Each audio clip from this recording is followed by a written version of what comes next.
parti olarak bir sıkıntıya ne sadece sıkıntı çekemektedir. Zaten yeni sıkıntıya ve zaten. Mego hem sorunu çiftçiye, yekci elektriki, yekci abi, akar hatta özel çiftçi. Ceyran sen var. Ya daha bu daha ziyade bu. Ama bir sıkıntı mego çibik bir gün zaman.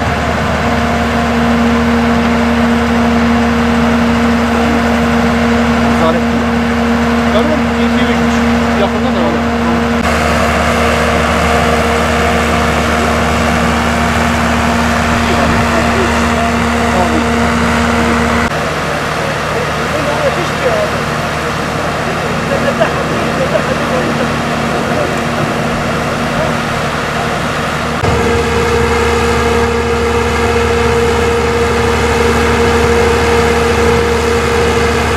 İlçemize bağlı Yaprakbaşı ve Düzova köylerinde var olan su sorunuyla ilgili şikayetler bize geldi. Bu şikayetleri yerinde görmeye çalıştık. Geldik, gördüğümüz gibi elektrik sebebiyle bu iki köyümüze su verilemiyor.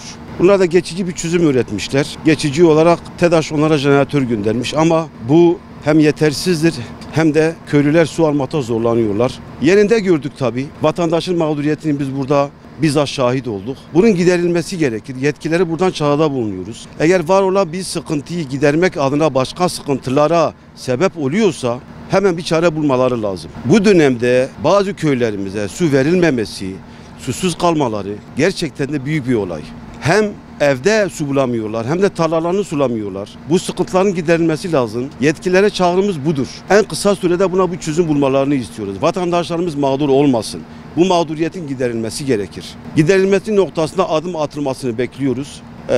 Çünkü vatandaşlarımız gerçekten de uzun bir süredir bu mağduriyeti yaşıyorlar. Mağduriyetin giderilmesini bekliyoruz.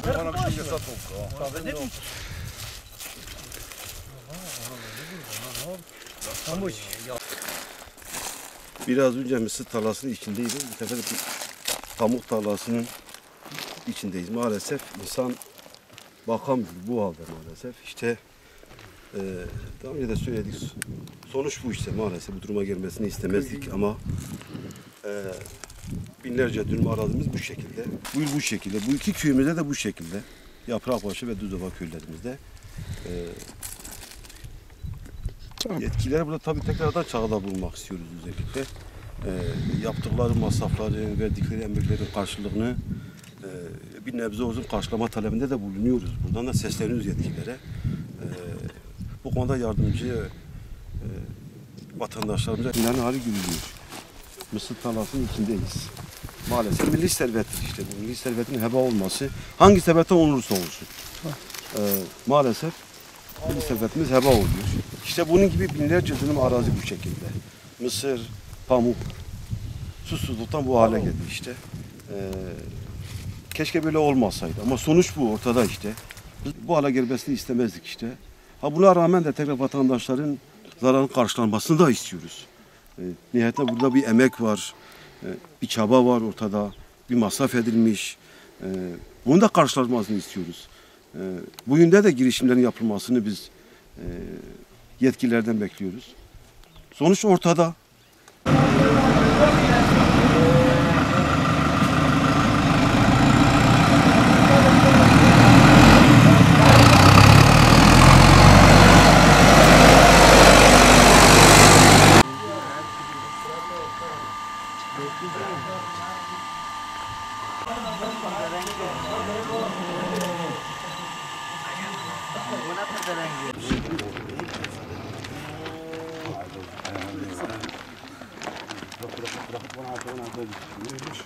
İlçemize bağlı Düzova köyündeyiz şu anda. Parti olarak bugün iki köyümüzü ziyaret ettik. Yaprakbaşı ve Düzova köyleri. Hemen hemen aynı sorunları köylerimiz yaşıyorlar. Şu andaki en büyük sorun özellikle iki köyümüzde susuzluk meselesi. Köyde içme suyu, hayvanlara verilecek su, tarlaları sulamak isteyen vatandaşlarımızın sıkıntısı. Su sorunu mevcuttur köyde.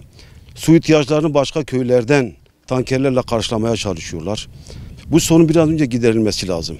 Tabii köy olduğu vakit özellikle Çınar'a bağlı Yaprakbaşı ve Düzova köylerin yanında bütün köylerimize hemen hemen köy içi yol, sıkıntısı mevcut. Köylerde kanalizasyon şebekesi maalesef mevcut değil. Su şebekesi mevcut değil ki bu köyümüzde biz daha önce de açıklama yaptık. 4 yıldır içme suyu mevcut değil bu köyde. Bu sebeple suyun olmamasındaki en büyük sebep de elektriğe bağlanıyor. Çünkü bazı sebeplerle köye elektrik verilmiyor daha doğrusu. Bazı hanelerimizin borcu olabilir, bazı su kuyularımızın borcu olabilir. Ama bütün köylüler cezalandırılıyor borç sebebiyle. Bunun mutlaka giderilmesi lazım. Ki bu sebeple çiftçilerimiz bu yıl herhangi bir ürün elde edemediler. Yüz binlerce belki binlerce dönüm arazimiz bugün su sebebiyle ekonomik herhangi bir karşılık bulamadı, herhangi bir ürün gelmedi. Bu sıkıntıların giderilmesi lazım. Ayrıca bu köyümüzde camiye olsun, okula olsun su verilemiyor. Dışarıdan su temin ediliyor. Yıllarca bu sorun devam ediyor. Bunun bitirilmesi lazım.